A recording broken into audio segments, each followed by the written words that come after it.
Hey, Stacy. First of all, thanks for your detailed response. It's really important to actually go through that process because it allows you to look at it on paper. And if you actually write things down or type things out, it kind of gets out of your head. You have a little better perspective of what's going on. Your first point is that you believe that you know better than anybody else, so will justify me deserving more than someone who's good-hearted and worthy that is not deserving these things.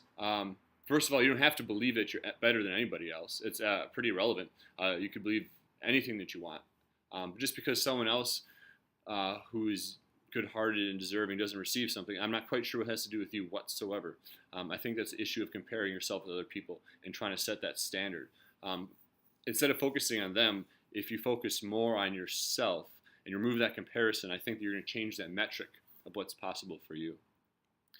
So that'd be my first advice. Could this be religious conditioning?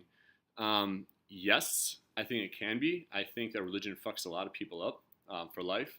But that being said, I think that if you take one of the most important concepts of any Abrahamic religion, and that is that we were created in likeness of God's image, and therefore, if God is a creator, we are creators as well.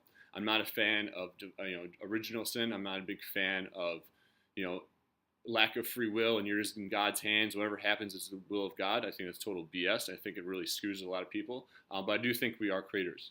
And so essentially you're going to create the life that you create for yourself. And only if you allow full responsibility for everything that happens in your life. And that does not mean that things that happen to you are necessarily your fault, but you are responsible for anything that happens. And you can decide to do something about it, you can decide not to do something about it, or you can decide to just ignore it completely. But either way, any decision that you make is ultimately your responsibility. And so I think if you take those two attachments, that is comparison, and that whatever other people have, you should or shouldn't have that based off of their goodwill nature or lack thereof, and kind of viewing the religious standpoint as you can create whatever world that you want for yourself.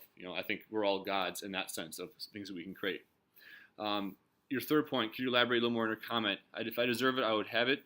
I feel this is a view, and maybe it's a part of my programming access, that if I feel, believe that as though I don't deserve to be gifted those things, then that is what I create. And subconsciously or even consciously believe I'm not deserving of those things that I desire, I do not receive them. Makes sense. Yes, sort of.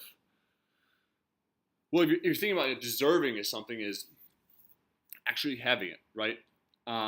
If you truly deserve something, you would have it because you deserved it. So if you take away the word deserve, and replace it with something else, whatever it may be, if I were to ask you what's really preventing you from having it, and you replace deserve with another word, what would that be, right? I think another synonym is I'm not good enough to have it. That's another common one, or I'm not worth it, rather than I don't deserve it. And if you feel like you're not good enough, a lot of that comes down to a lack of self-identity or really knowing who you are. So what we do with my coaching clients is that we first really establish, figuring out who you are and what you're about and what your identities are, what your values are, what your vision is for your own life. And I think a lot of people get stuck in this sense because they don't really know who they are.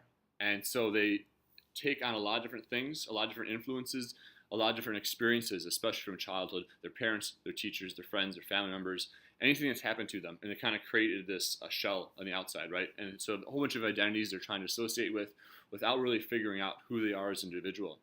And if you have all these different conflicting viewpoints, you have a lot of uncertainty in the world, right? There's tons of question marks outside of this bubble of your personal space. And if you match that with tons of question marks on the inside, you're constantly be budding uncertainty. You're never really going to feel confident in what's going to happen because two question marks leads to a fuckload of uncertainty, which leads to a lot of paralysis and procrastination and fear and just being really stuck, right?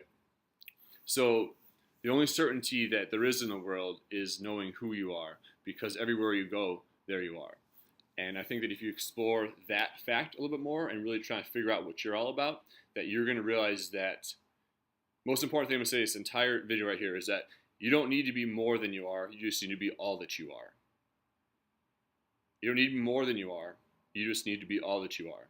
And so I invite you to figure out who the fuck is Stacy. Hope this helps. Take care.